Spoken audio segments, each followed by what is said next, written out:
So I actually would like to discuss number 9 on the test. Both of my classes missed it, and I actually have an issue with it. I believe that the correct answer is wrong. I think that that's an oxymoron. I believe that the answer, thank you for making me clarify, I believe that the correct answer that the test says is the correct answer is in fact incorrect. I disagree with the correct answer, I guess I should say. So I don't know what we want to do about that, but I disagree. I understand your point, but as the writer of the test, I will take responsibility for this particular answer. I believe that the main conflict in the story, in terms of the best answer, is person versus person.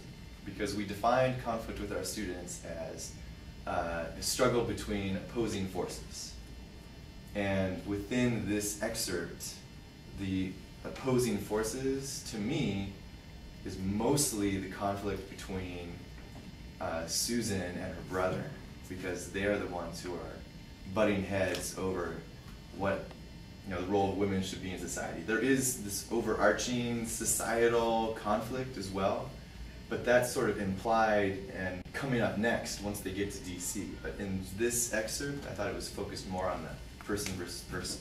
Well, I guess I see what you're saying. I guess my point is that they're not really having a conflict over the rights of women. Susan never argues with Tom.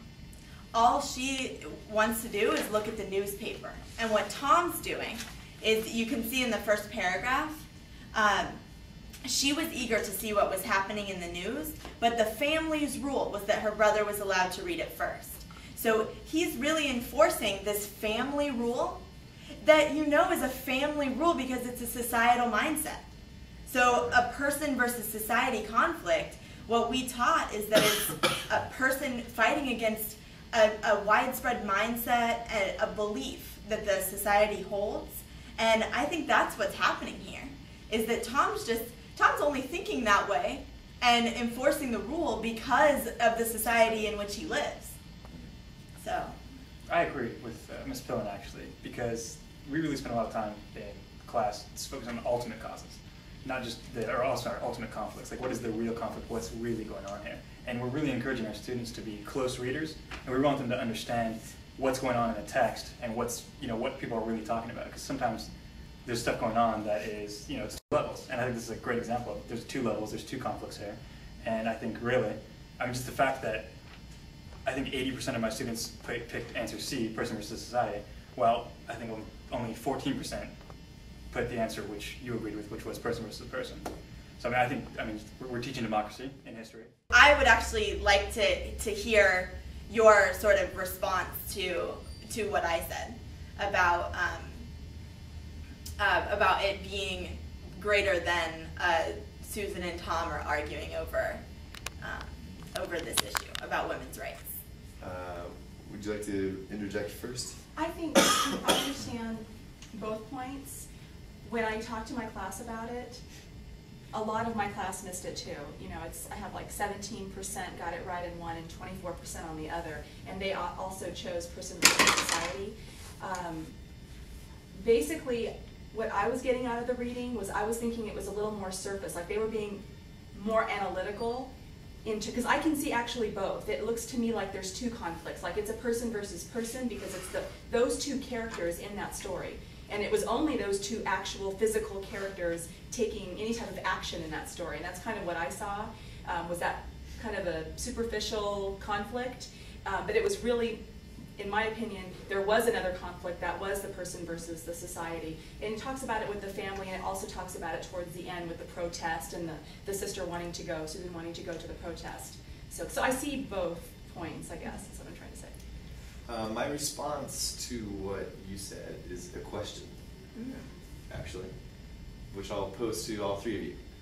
What would you say is the climax of this passage? If you treated it as a story of itself, what would you identify as the climax? Because I think that would seem to prove my point. Because, I believe so, because typically, in a typical plot, the climax is when the conflict is resolved.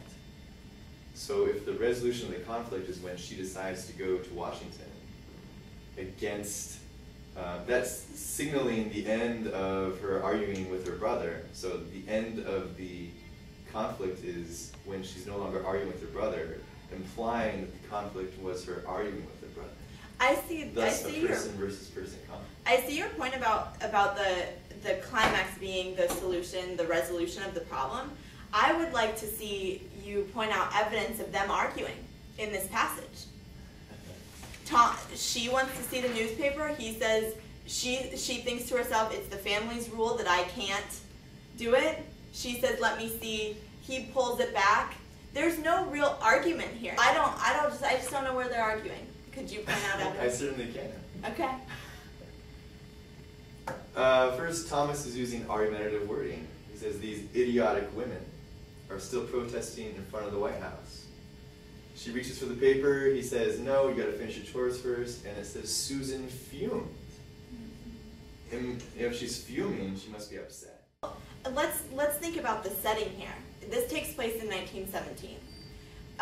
Thomas obviously has been influenced by his setting, the time period in which he lives, where women do not have the right even to vote yet. So they obviously don't have the same rights as men.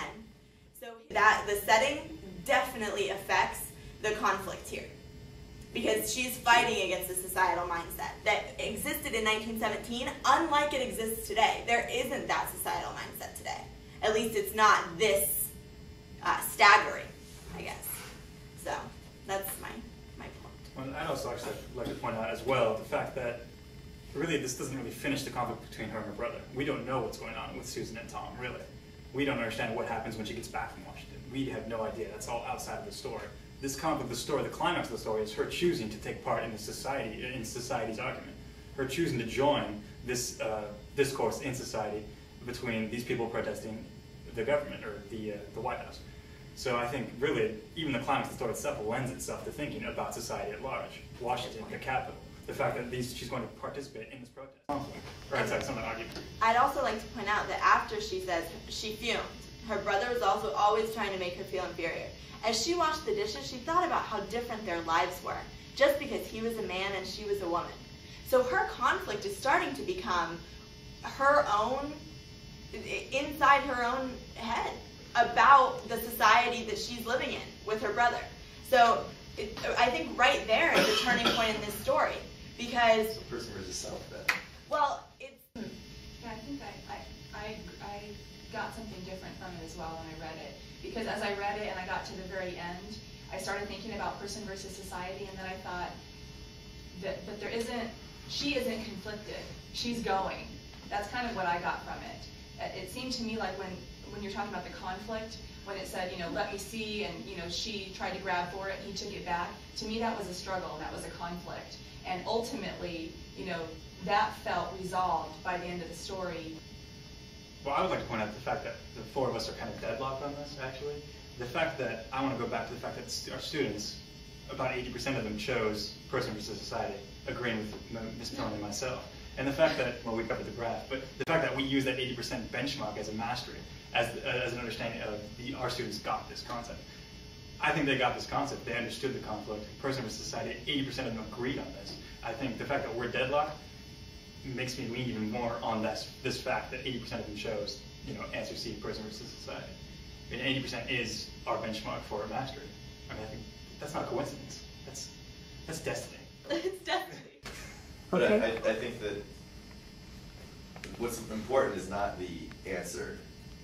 What's important is the thinking. Mm-hmm. And clearly all of our students did the thinking. And Yes. That's Yes. what, I think we're all very happy with. Absolutely. This piece. But that's for another day. It's about That's about Can't wait. Next on YouTube.